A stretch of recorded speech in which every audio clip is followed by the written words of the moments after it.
Hello, welcome to Pike Creek Farm. My name is Renee, and if this is your first time here, thank you so much for stopping in. And if you're returning, thank you. I really appreciate each and every one of you. And my hair looks, end of the day, hair looks crazy. Anyway, what I am doing today is making one of the recipes that I have in a bag that's like old recipes. And this is one from the 1980s, be like 1987. I was living in Turlock, California. I'd gotten married, my first marriage, and we moved out to where his family was. And my mother-in-law gave me this recipe, and my mother-in-law was just really great. I love her, still love her. But she worked for Blue Shield it was in California. And she brought home this recipe because she knew I'd like to cook. And here it is. And it is green bean burritos. Yep, you heard me. Green bean burritos. And I said, I've never heard of that. That's sort of, strange. And a coworker gave it to her, and the coworker was Mexican even. So I have no clue where the recipe came from other than it was from one of Fran's coworkers. I've made it over the years, not often, but whenever I make it, everyone likes it. And I would make and freeze the burritos, and the kids could just take them out and throw them in the microwave. And so I am going to mix up the filling. I don't think I have quite enough burritos, but I am going to put it in low carb wraps, tortillas. So it's gonna be a pretty low carb meal and something, substantial and filling. So what it takes is 3 pounds. Let me bring you over here. The recipe calls for 3 pounds of ground beef. I am going to use venison because I will state ground beef down below. But just so you know, I am using venison. And for the green bean burritos, you take 3 pounds of ground beef, and then you're going to add enchilada sauce, a can of that, and a can of ortegas, and a can of French style green beans. And you let that cook, and you add some flour to thicken it, and then you just put it in the tortillas with some cheese and wrap them up. And then I would wrap them in saran wrap and put them in a Ziploc freezer bag, and they keep really, really well. So I was thinking of doing these so that I would have some grab and go lunches, something different. I love Mexican spiced food a lot.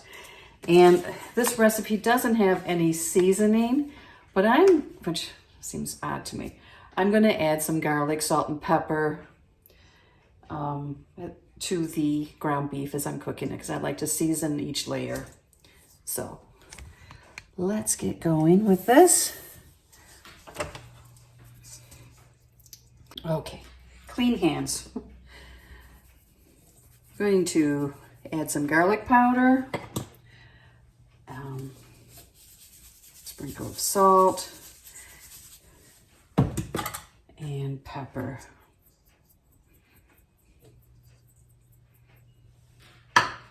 That is all I'm going to add at this point. We'll see how it tastes after everything is added, because I actually don't remember it needing a lot added, but I am sure I added salt, pepper, and garlic.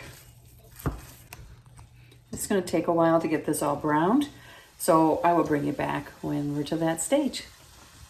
Going through my, I was going through my recipes trying to figure out something to do for this collaboration. And it's all slips of papers in that bag, and I came up with this one. I went, oh, that's a good idea. It will be something good to make. And I'm trying to decide if I want to just have them as plain burritos, or if I want to get a cookie sheet and I spray the cookie sheet and put the burritos on it and spray the top of the burritos, and I bake them and flip them so that they get crispy. I call them oven baked chimichangas. They're not deep fried and they're not greasy like real chimichangas, but add a little more garlic, salt,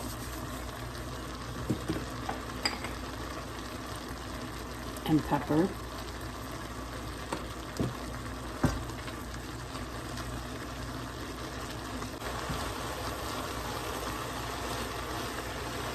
And this is where I want it to be. There's really no liquid on the bottom.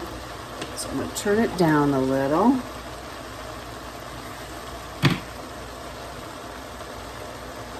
And first I'm going to add the can of enchilada sauce.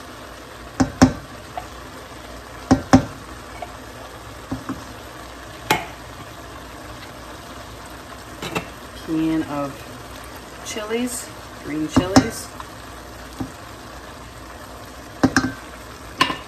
And a can of French style green beans. And these we're kind of going to chop up.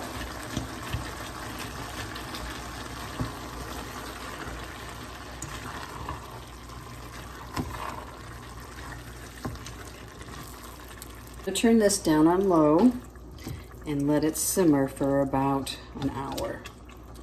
I'll set my timer. And I'm going to cover it because I don't want everything to evaporate from it, because I'm going to be thickening it with some flour. So I want that sauce to kind of stay. Okay, it has been an hour. There is liquid in it. That would just be real runny in a burrito. So it says to dust it with flour. Now, if you want to keep this really keto, you could use whatever kind of thickener that you use for keto. And I mean, I'm not sure if you'd want almond flour, if you'd want that flavor or not, but I know there's other ones. So it said to dust and stir it. You can see it's starting to pull together more. I have my oven on preheating to 375. I am going to bake them and make them crispy on the outside. That just sounded really good to me. But you don't have to. I'm going to add a little more. There's still some liquid. And of course the cheese will help hold it together too. Now I'm going to cook this to get the flour taste out of it, the raw taste. Let this, the mild green chilies. You could use hot enchilada sauce instead of mild. My husband doesn't like things real spicy. Doesn't agree with him, so I always add later on what I want for my spice.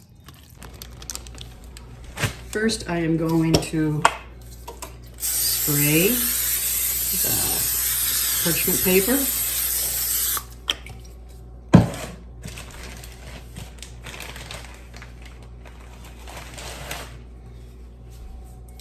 These are really flexible and soft. If they weren't, if the ones that you use are stiffer flour tortillas, then you might want to put them in the microwave to soften them up. So I got a scoop out.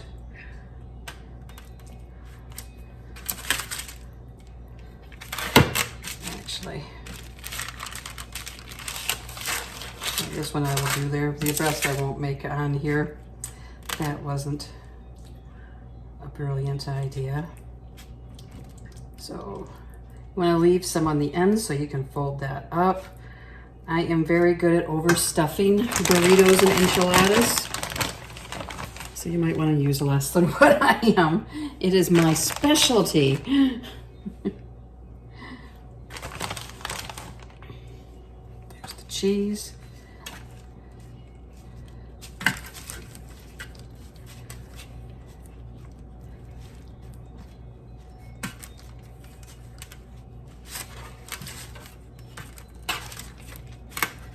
Roll it in, tuck it, tuck it.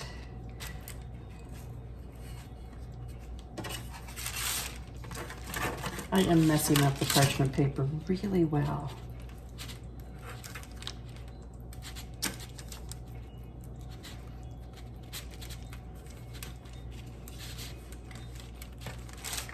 I'm going to put it seam side down. And I'm going to move the cookie sheet over to here, and I'll transfer them to that after I roll them. So Another scoop.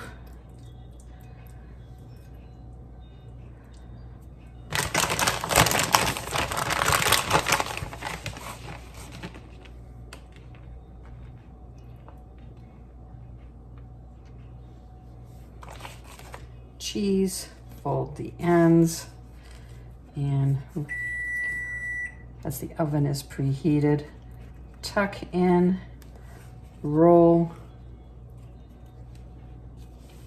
and put on there. The no carb, the low carb ones do tear easier, I feel.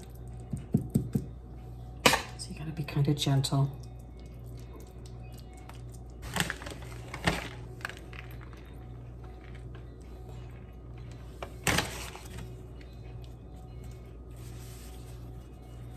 Onions.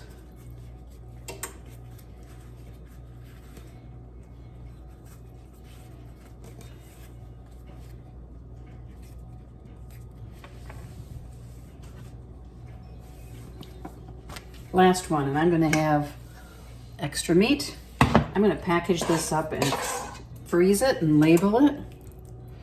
And next time I buy some tortillas like this, I can make some up. Or we could use it for tacos. Ooh, that's quite a bit.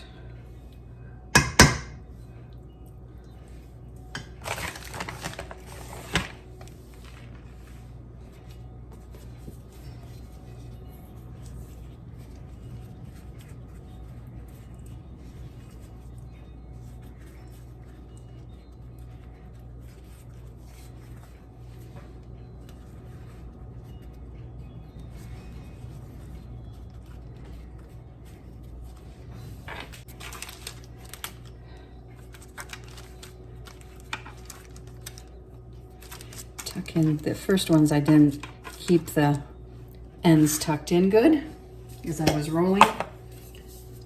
So now I'm going to spray the tops of these with the oil. That one. And there was already oil on the bottom. So in the oven they go. 20 minutes, 25, I don't, till they're nice and golden brown. So I'll see if I need to flip them. I might need to flip them. Okay, I am flipped them over. I'm gonna put them back in for the last 5 minutes because this side's not as brown, but by flipping it over, they will be. The timer went off. You can see they're browned on the other side now too. Oh, crunchy. Let's turn the oven off. So I'm gonna take one of the ones that's leaking out. That wasn't, looks like the first one I did. So it wasn't sealed as well. Practice makes it better. Some salsa on it, but let's cut it open first just to show you. It is hot.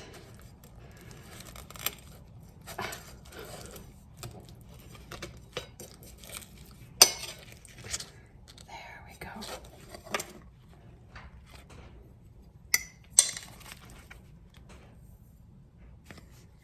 It is cheesy goodness inside. So it has Greek yogurt instead of sour cream, cowboy candy, and salsa. Some more cheese. And you don't have to cook these in the oven. I don't a lot of times. I just felt like it tonight. Usually I just wrap them up and we eat them that way. And I freeze them and they warm up great in the microwave. But feel free to add whatever you want to spice it up more. Use the hot peppers, use medium or mild or medium or hot enchilada sauce.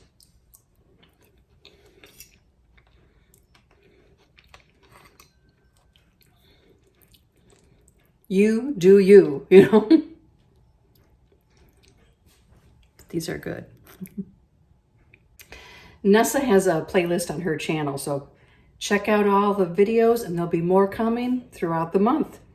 It's not over with yet. And there was quite a few people who are going to do them at the end. So thank you for watching. And if you'd like to see more videos on cooking and canning and baking, if you would like this video and subscribe to my channel. It really helps me. So I'm gonna go eat dinner. See you next time at Pike Creek Farm.